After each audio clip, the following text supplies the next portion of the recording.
ဒီနေ့ HAUSD ကိုရဲ့H1 time frame ချက်ကို analyze လေးလုပ်သွားချင်ပါတယ်ဒီနေ့ရွှေက lower high lower low time frame နဲ့ပါပဲဒါရှိနေပါသေးတယ်ဒါကြောင့်မို့sell entry သမားတွေနဲ့ဆိုရင်4380ဝန်းကျင်မှာဒါဝင်လို့ရပါတယ်resistance ဆိုအနေနဲ့ဆိုရင်ဒါ4300ဒီ80ကဒါဆုံးဖြစ်နေပါတယ်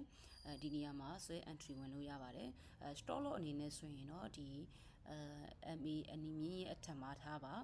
take profit အနေနဲ့ဆိုရင်တော့ဒါကျွန်တော် demand zone နေရာမှာဒါအဝေးဒီ4335ဝန်းကျင်မှာဒါtake profit အနေနဲ့ဒါထားလို့ရပါတယ်market structure အနေနဲ့ဆိုရင်တော့ price ကဒီ MA မြင့်မှာ rejection ကန်တဲ့အနေနဲ့ပြန်ဆင်းတာဖြစ်တဲ့အတွက်ဒီအယောင်ဒီဇုံထဲမှာပဲဒါရှိနေပါသေးတယ် market ကဒါကြောင့်မို့အဝယ်တတိထားပါဒါအယောင်နေပို့ပြီးတော့ဒီနေ့မှာဒါပို့ပြီးတော့ဦးစားပေးတင်ပါတယ်trend ရဲ့နောက်ကိုလိုက်ပါ trend ကိုမဆန့်ကျင်ပါနဲ့ဒီဗီဒီယိုလေးကဒီ analysis ကမိတ်ဆွေတို့အတွက်အကျိုးရှိတယ်ဆိုလို့ရှိရင် like and share subscribe လုပ်ဖို့မမေ့ပါနဲ့เนาะအားလုံးကိုကျေးဇူးအများကြီးတင်ပါတယ်